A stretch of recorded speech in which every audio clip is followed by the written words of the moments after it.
Assalamualaikum warahmatullahi wabarakatuh. Meski rajin perang dan ibadah, bumi menolak jasad ulama ini. Mulutmu harimaumu, begitu kurang lebih kalimat yang sering kita dengar. Kalimat ini menunjukkan betapa pentingnya menjaga lisan agar tak menimbulkan musibah di belakang hari. Dalam agama, menjaga lisan adalah hal yang sangat penting. Banyak ayat dalam Al-Quran yang menunjukkan hal itu. Salah satunya adalah firman Allah Subhanahu wa Ta'ala, "Wahai orang-orang yang beriman, bertakwalah kepada Allah dan ucapkanlah perkataan yang benar." Al-Quran Surah Al-Ahzab. Lewat ayat ini secara tegas Allah menyebutkan dua perintah, bertakwa dan berucap secara benar. Keduanya disebut secara berurutan. Bukankah perintah yang kedua sudah termasuk dari perintah yang pertama? Disebutkan perintah kedua, yaitu perintah berucap secara benar, menunjukkan betapa tingginya keutamaan hal itu. Begitulah kurang lebih Al-Qasimi dalam Mahasin At-Takwil. Ucapan yang harus dijaga tidak saja yang berhubungan dengan sesama manusia saja, namun juga yang berkaitan dengan Allah Subhanahu wa Ta'ala ataupun berdoa.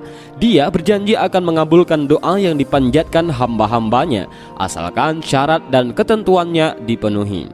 Karena pasti dikabulkan, maka hendaknya setiap kita berdoa dengan doa yang baik dan wajar-wajar saja. Dan kisah di bawah ini menunjukkan betapa Allah mengabulkan doa-doa itu meskipun berupa hal yang kurang masuk akal. Suatu ketika untuk tujuan berperang, seseorang pemuda bernama Ali bin Muhammad pergi ke suatu daerah. Daerah itu bernama Masisah.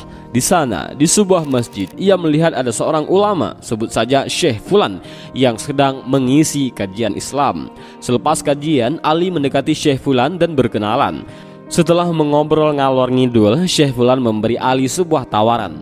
"Sudikah kamu bergabung dalam kelompokku?" Ali paham dengan isi dan konsekuensi dari tawaran itu, yakni suatu saat jika kelompok Syekh Fulan akan berperang, maka Ali diharapkan untuk ikut juga. Ali menerima tawaran itu. Oleh karenanya, Ali jadi ikut perang bersama kelompoknya yang pertama. Ali senang bisa tinggal serumah dengan Syekh Fulan. Hal itu membuatnya bisa melihat apa saja yang dilakukan Syekh Fulan saban hari. Ali melihat betapa rajin Syekh Fulan mengerjakan salat malam, puasa dan ibadah-ibadah lainnya. Suatu hari, pemimpin daerah tersebut mengumumkan akan mengadakan peperangan. Ada 1000 relawan yang siap menjadi pasukan. Syekh Fulan adalah salah satunya. Begitu juga dengan Ali dan putra dari Syekh Fulan. Singkat cerita, Allah menakdirkan kemenangan terhadap kelompok di mana Ali berada. Namun sayang, Syekh Fulan gugur dalam peperangan. Ia menjadi satu dari sekian banyak orang yang mati syahid. Innalillahi wa inna ilaihi raji'un. Hingga tibalah waktu pemakaman. Namun ketika jasad Syekh Fulan dimasukkan ke liang lahat, tiba-tiba bumi bergetar dan jasad Syekh Fulan terlempar keluar sejauh 10 zira'. Hal ini tentu membuat orang-orang yang ada di sana bertanya-tanya. Kuburan baru pun digali. Hal yang sama terjadi lagi. Ketika jasad Syekh Fulan sudah berada di liang lahat dan siap untuk ditimbun tanah, bumi pun bergemuruh, bahkan lebih kencang dari yang pertama.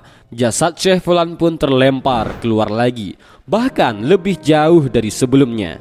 Para pelayat pun menggali kuburan baru lagi. Namun jasad Syekh Fulan mengalami hal yang sama lagi, terlempar dan seakan tanah tak mau menerima jasadnya. Apa gerangan? Dalam kegentingan itu, tiba-tiba ada suara tanah rupa berkata, "Semasa hidup, lelaki ini selalu berdoa ingin dibangkitkan dari dalam perut binatang buas dan burung. Dan kini Allah telah mengabulkan doanya.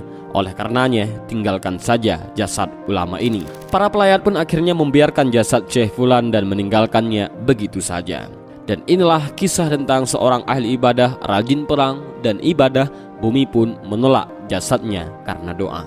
Dan demikianlah kisah ini, mudah-mudahan ada manfaat bagi kita semua. Min ya rabbal alamin, Allahu a'lam bishawab. Assalamualaikum warahmatullahi wabarakatuh.